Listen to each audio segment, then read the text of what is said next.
Hi friends, I'm Olga Koelsch and welcome back to my studio. I get more and more questions about drawing, about basics, and I see that many people are struggling with understanding of floral structure and of basic drawings. And that's why I prepared this lesson. It's split into two parts. First one, we will draw a flower and I will show you all the basics, all the floral structure and how we break each and every flower into small shapes. And the second part, we will paint the same flower loose, but based on our previous experience, based on understanding the basics, based on basics. Anyway, I'm looking forward for your feedback on these types of lessons. Will you find it more helpful? Maybe not really helpful? I'm very curious to hear your feedback and let's just start it. Dog rose is a circle. When we draw flowers, paint flowers, we always think about some simple shapes. In this case, this will be outside circles which define the future petals. The middle part and the pollen areas. And the pollens are usually relatively big on dog roses, so it's about this size.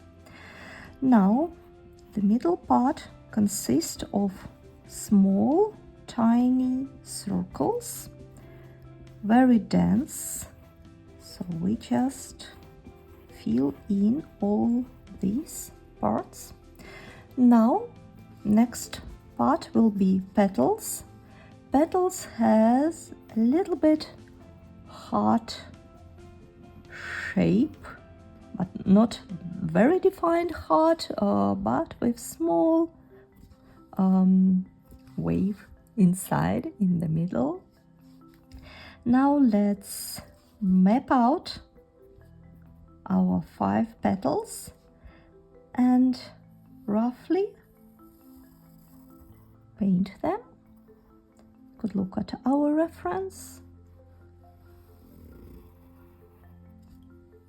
1 petal. Sometimes they are overlapping, sometimes they are not. And the easiest way, if you first draw the sides of the petal, and then you will figure out the edge. And at the edge you could add a lot of creativity. For example, I would like to draw overlapping petals.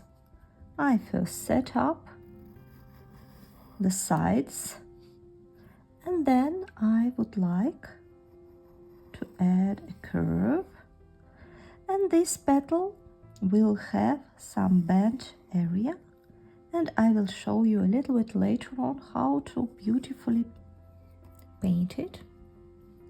Another overlapping area.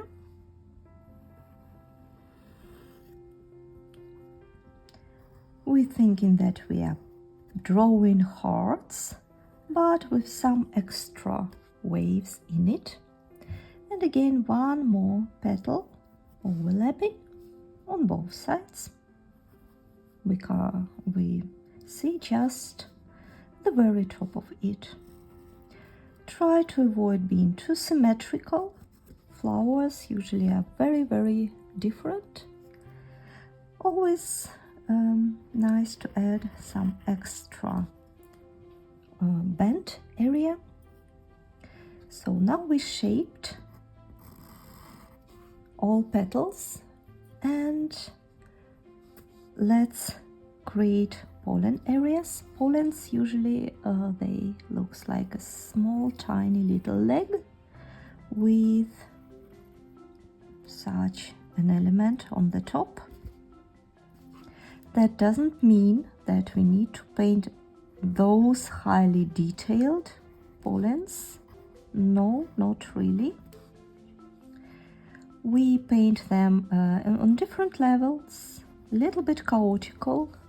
Some pollens are really long and some are short, some are close to the center, some a little bit bented, some a little bit long, and then you connect everything with your flower.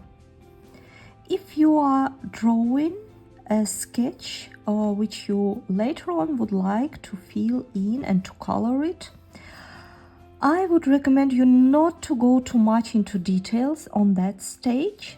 It would be enough if you map out the main circles, petals, and maybe just few of future pollens, stamens, so you could keep this in mind.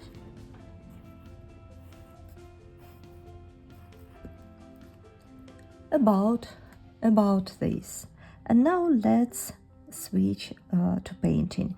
If you are more into drawing person, then of course you could finish drawing and draw relatively dense pollen areas. Nice when all these stamens, they have some intersection, some dancing in it, some moves. See, once you change a little bit the direction, add some curviness, then it suddenly looks very lifelike. And when you paint like a watch, a clock, it will look a little bit simple style, I would say. Before painting, you could map out few key elements, for example, the middle part and the outside petals. Of course, you could draw all the lines and just color them. For mixing colors, I will take quinacridone rose. You could use just quinacridone rose. It's very beautiful and very feminine, very flourish color. I will use it as it is for petals. And for the middle part, I will use sienna. It's a little bit dusty. You could use also yellow color if you are into bright colors. I just personally prefer a little bit dusty approach. And with the tip of the brush, you see, it doesn't matter which size of brush you have. You could paint with small brush, with bigger brush. Nice that it has a nice tip. You paint, you start to create the middle part. Just fill it with small little circles. And it's nice to add a variety, so you could dilute a little bit your color and proceed again with mixing. Sometimes I just drag out the color from the brighter part and create this nice looking middle, just like this. Now let's paint petals. I have diluted quinacridone rose. I have relatively big brush. I look at my drawing or at my reference, and what I'm doing now, I firstly paint this heart looking shape on the top, and with the body of the brush I bring brush strokes down to the middle, and in the meantime I leave quite a lot of white space around the middle. While paper is still wet, I could add a little bit of pigment, a little bit of color around the edge. I could use slightly darker mix and add some nice shades on it. You could do all these moves only while the paper is wet. Once it gets dry, just stop everything and try to be creative. The more interesting curves you will add, the more variety of colors there will be, the more interesting at the end your flower will be. Second petal. So I will paint in the same order as I did drawing. I map out a little bit the sides. That will help me to keep everything together. With the body of the brush, with the whole body of the brush, I paint some heart-shaped edge, some curves, and then I bring my color towards the middle, and I leave a lot of white areas while doing that. About like this. Now I could take a hint of brighter quinacridone rose. You could even just grab a little bit from your palette, right from the palette, and add a few drops. The most beautiful parts to do that will be around the edges, around some wavy areas, and in the sides. Try to avoid outlining everything. Wash your brush. And let's paint another petal in the same way. This petal will be covered under the big one. So again, some wavy heart-shaped edge. Bring colors to the center with very slight moves. Leave a little bit of white area everywhere.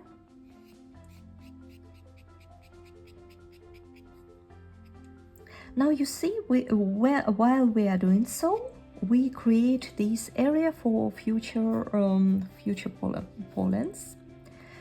So this petal is covered under the other one, which means it has a lot of shades and it's darker. So you could bravely add a little bit more of darker tone into this area. And of course, now let's add a little bit of colors around to soften. If you, for example, not happy with how bright it is, wash your brush, remove the water with a paper towel and soften the edges. You could do it once again. Try to move your brush in the same direction, always in the same direction. For example, from top to the center of the flower. Another petal, heart-shaped petal.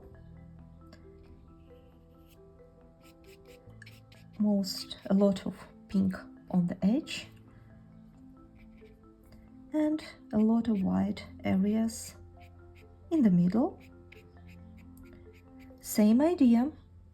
This petal is under the other one. It means there should be a very noticeable border between these two petals. So just add drop of darker tone and let it flow. You could add small hints of darker color in the different sections. Wash your brush, remove the excess water with a paper towel and soften the edges. Soften the edges. Once you move your brush from darker colors to the lights, that will create this idea of veins, which is also nice. Play around while your paper is still wet. This is lovely. Let's paint the last petal. We could hardly see the petal, so you just paint heart-shaped edge. Green color towards the center of the flower and leave a lot of white areas. Just about like this.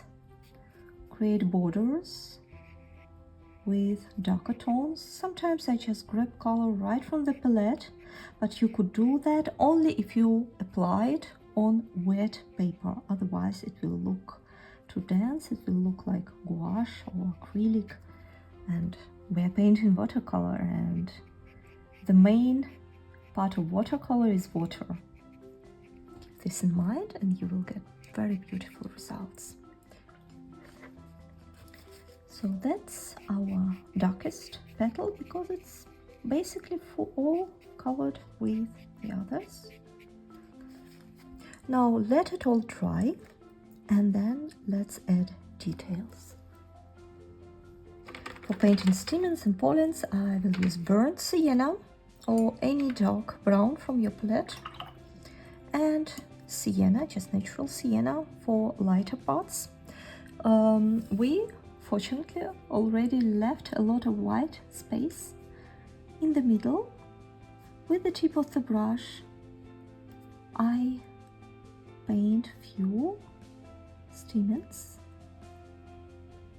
As we are not painting traditional botanical illustration, we paint in loose technique. We are very free and we just bring in the idea of a flower. We are not aiming to paint, to portray each and every detail, each and every stamen, each and every pollens which we have. We bring in the idea. That's why I do not paint all of them. And with the tip of the brush with burnt sienna, I paint just few of these tops, as we did when we were drawing. Try to add variety, try to add a lot of intersection, a lot of playful idea in it. Sometimes it could be a little bit bold, a little bit lighter, ups and downs. Try to avoid paint everything on one line. So it's a lot of creativity involved in the process. And to emphasize the middle, with the tip of the brush, I would like to draw, to paint few half-circled parts and few dots to create this fluffy, the idea of fluffy middle. I could add a little bit of darker color to some of the stamens. That creates nice contrast.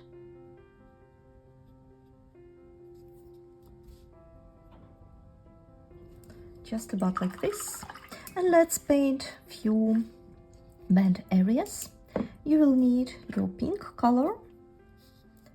With the tip of the brush, you step aside from the edge of the petal, you create some wave, you wash your brush, remove the water with paper towel, and with damp brush you just go along the same edge and soften the edge. Now we have perfectly nice bent petal. Let's repeat same. We had this on the drawing here, but I do not see that it will fit. But for example, it will be very lovely on this petal. So let's paint one more wavy area. Wash your brush and soften the edge. The more contrast you add to this area, the more it will be evident, this bent part. I would recommend you just to try a few things and see what's you mostly happy with this. I know some people prefer to have more contrast, somebody prefer to paint in very gentle style. At this moment I would like, with small brush strokes, add a little bit of details, a little bit of lines, just with tiny brush strokes. With the same very diluted pink mix, I add details, and now we have our perfect dog rose. You could cover a little bit space between the stamens with a darker color, but very gently. Don't overdo it. About like this. No need to color each and every spot you see. Thank you so much for painting with me, for watching this lesson. I'm looking forward to get your feedback. How did you like this style of lessons? Was it more helpful? Was it rather not? All your comments, all your feedback is very much appreciated. I read each and every comment you send me, and thank you very much for your great support. I invite you to join my membership where we level up botanical illustration skills, and see you next time. Have a great day. Bye bye.